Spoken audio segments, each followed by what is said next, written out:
wale char nen mi chat ke nyar pod makui ha kaka kuma wana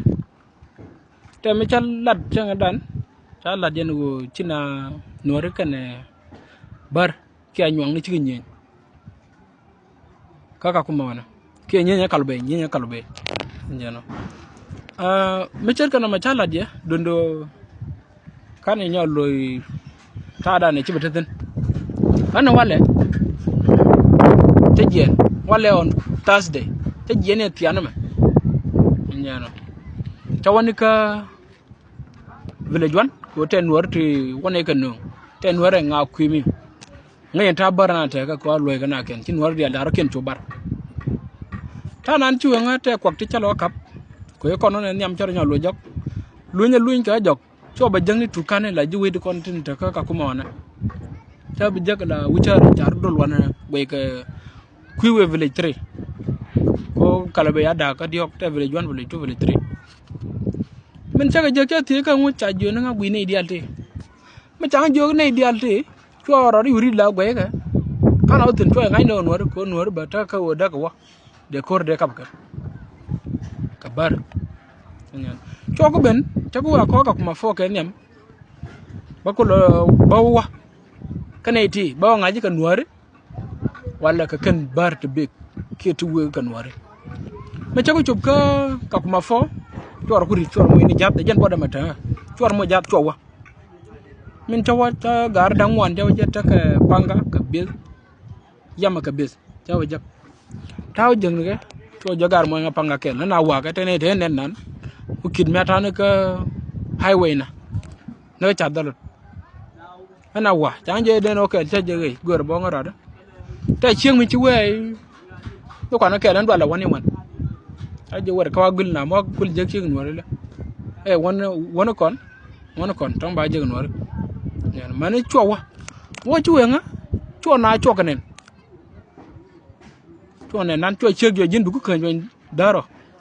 ngor kanen chop ta jo ku kan ben cho ko kada cho poli nen ke CID ni ke jeshu ni ka ken bar ara ken markel ke ko toriane ni ka village 3 ati hadiyan bi kul cho bu kor bi kul ben ka kuma cho ga jak cho e pene redian ngena me pere dien to kanen tiaga sai yot mai shadaka la dwaje metna kenni ki yamani kaka kuma wana sai la goro kai ne dial matin to bati daga lan warbe dungun wari ci ta dwai kani won ci ta dwai mai shadaka ki mai de dwai ko wan kalon to la men yam mero do chogwe ko wa mani to bar kap tong to dit gorden kong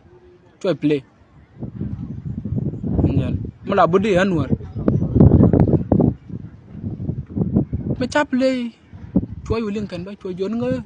we la dit nyana ta chang joja choro do rit ka boda ka yor ka pam gan ko ngoy ga yang po lin tin ta tong mi jun ga CID ni tel lat ka kan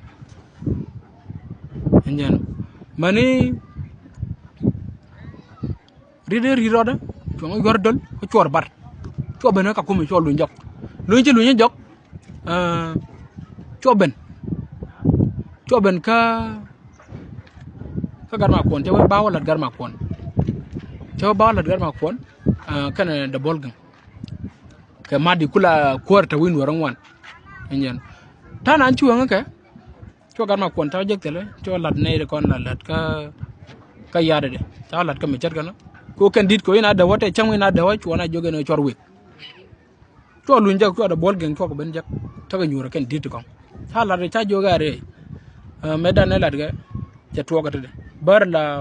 wargana ken da ban yin gana anjene to jon nga poli ta wan ma cha jogar yen kan yen wa wala bano ke alto di biyo ne na metin min tawjak ta te da bol wore ngani an kan me med ta ku chen kono ka kuma wan an kan me med jonjo wa wore mu cha jo ke gwa gal le ngani cha ladja an no ngto ta gwa ani choben entede makwala lada gare pana je ci ana benwa yen madi ka garma kon ci benu char me ci na do no ci gben ka to ka nen ku la taw ka village 3 tong me wala ken da kulben chu yen na je ka yen gar man yen ite la den no bina wo ken yen gori yen da du ken yen ku yen men den ha an cer nen mi gaina kwang da wala yen wor ka kume gwe tada